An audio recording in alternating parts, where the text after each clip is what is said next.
Assalamualaikum warahmatullahi wabarakatuh. Selamat pagi anak-anak, bagaimana kabarnya? Pada pertemuan kali ini kita akan membahas materi mengenai kapasitas dukung dari hasil pengujian di lapangan dan faktor keamanan. Baik, kita kupas satu persatu.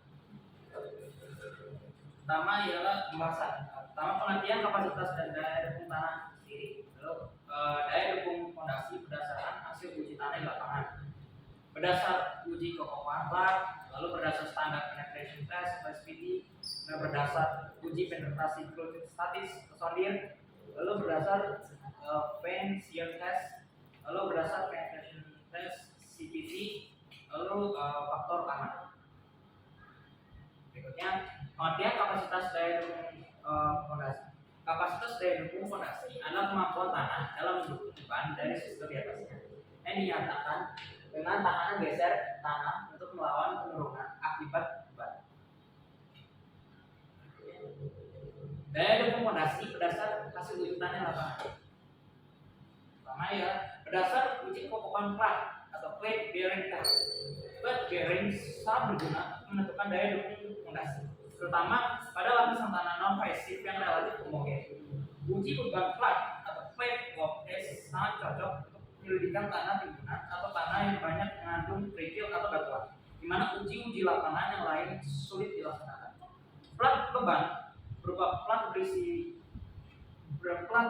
berbentuk lingkaran atau bujur sakar dengan diameter yang bervariasi dari 30 cm atau lebih besar lagi. Pada prinsipnya, bila ukuran plat mendekat atau sama dengan lebar fondasi sebenarnya, maka semakin teliti hasil yang diperoleh, sehingga kapasitas dukung ultimate yang diperoleh dapat langsung digunakan. Untuk itu, kapasitas dukung izin dihitung dengan cara membagi kapasitas dukung ultimate dengan faktor keamanan. Plat diletakkan pada saat dasar fondasi rencana dengan lebar lubang paling sedikit 4 kali lebar plat yang digunakan.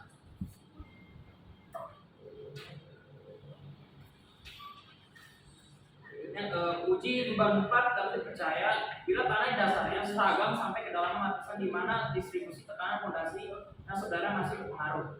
Bisa diamati gambar berikut. Lapisan lemah secara vokal yang terletak di bawah plat uji akan mempengaruhi hasil pengujian. Namun lapisan tersebut tidak begitu berpengaruh signifikan pada fondasi skala penuh akibat perbedaan luas zona tertekan.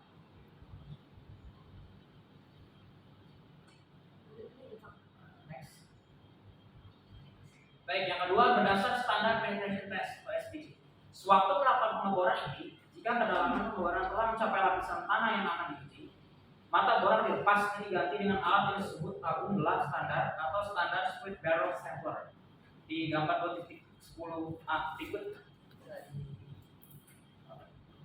Setelah tabung ini dipasang, bersama-sama dengan pipa bor, alat diturunkan sampai ujungnya menumpuk lapisan tanah dasar dan kemudian dipukul dari atas. Pukulan diberikan oleh alat pemukul yang beratnya 63,5 kg atau 140 pon yang ditarik naik turun hingga tinggi jatuh 76,2 cm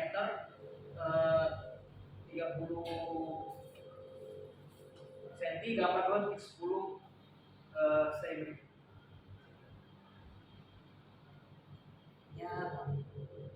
Nilai SPT diperoleh dengan cara sebagai berikut. Tahap pertama, tabung belah standar dipukul hingga sedalam 16 cm.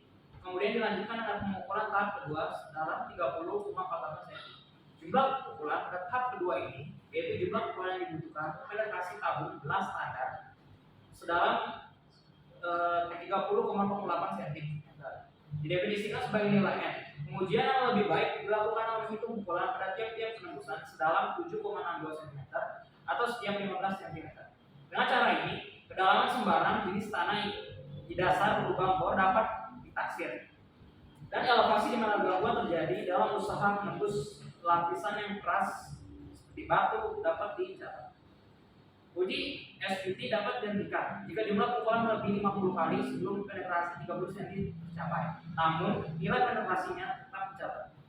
Jika uji SPT dilakukan di bawah permukaan air tanah, maka kan dilakukan dengan hati-hati karena air tanah yang masuk ke dalam tabung cenderung melonggarkan pasir akibat tekanan rembesan ke atas. Untuk menyamakan mendudukan buka air yang sama antar di dalam dan di luar lubang bor agar tekanan rembesan kecil. Maka di dalam lubang bisa dimasukkan air. Berikutnya, rumus kapasitas daya dukung yang diajarkan sebagai berikut. Bisa anak-anak rumusnya. Dari perumusan di atas terlihat bahwa daya dukung pondasi tergantung dari lebar pondasi. Hal ini karena semakin besar lebar pondasi, misal pondasi penuh, semakin besar pula zona yang dipengaruhi oleh distribusi beban dari pondasi tersebut.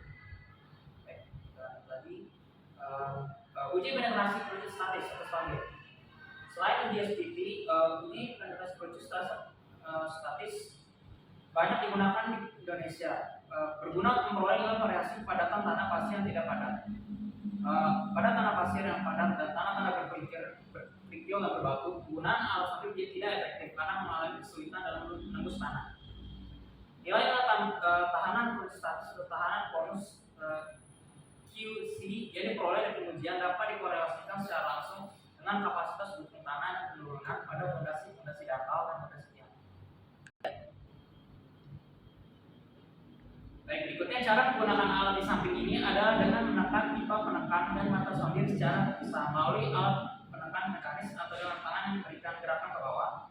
Kecepatan penetrasi kira-kira 10 mm. Pembacaan tahanan plus statis atau tahanan bonus dilakukan dengan melihat analogi pengukur. Next.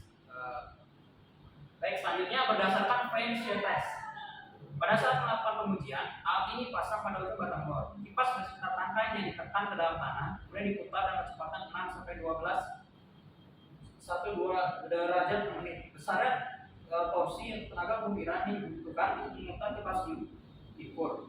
Karena tanah tergeser menurut silinder vertikal yang terjadi di pinggir baling-baling, tanah geser tanah dapat dihitung jika dimensi baling-baling dan gaya ukir diketahui. Contoh hasil uji geser kipas di lapangan ditunjuk dalam gambar 2.16 berikut, bisa diamati. Dalam gambar tersebut sebelah kiri tunjukkan hasil uji kuat geser undrained dalam kondisi asli dan tergambar. Dan sebelah kanan nilai sensitivitasnya.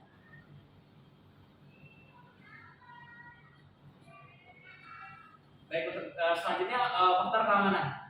Pengertian umum faktor keamanan perbandingan adalah perbandingan antar kekuatan material yang menahan dan besarnya penyimpanan pelayanan tadi. Untuk material tanah atau dalam menentukan kekuatan material, hal-hal yang lain yang tidak tentu ialah lakuan tanah yang sangat kompleks, tidak adanya kontrol dan data yang tersedia terhadap perubahan sifat tanah setelah konstruksi selesai, dan tidak lengkapnya pengetahuan dalam memperkirakan kondisi lapisan di bawah tanah dan ketidakmampuan untuk menentukan parameter tanah yang lebih cocok dan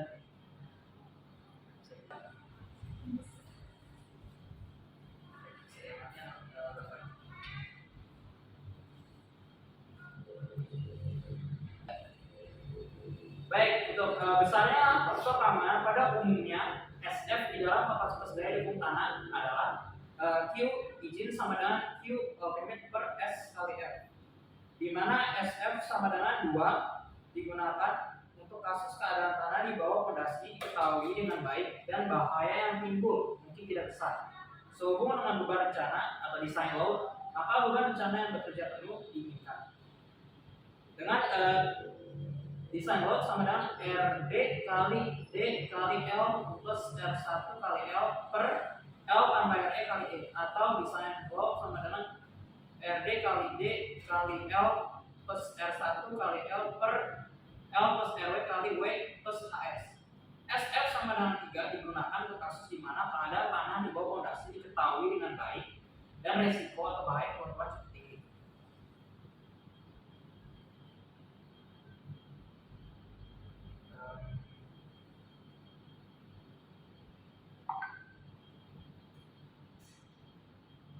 Nanti anak-anak untuk di sebelah sini desain load sama dengan RD kali D plus R1 kali L plus HS. SF sama dengan 4 digunakan untuk kasus di mana keadaan tanah di bawah pondasi tidak diketahui dengan baik dan resiko keruntuhan cukup tinggi. Keterangan R1 adalah cold amplification vectors. Kemudian D kali L beban mati atau dead load. L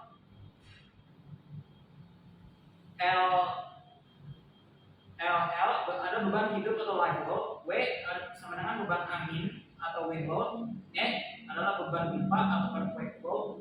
HS adalah beban tekanan air atau hydrostatic load. EP adalah beban tekanan tanah atau earth pressure load. Pengambilan SF juga bisa dilihat dari tabel di bawah ini.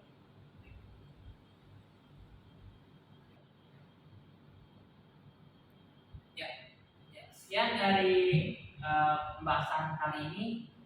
Anak-anak, jika ada yang ditanyakan silakan.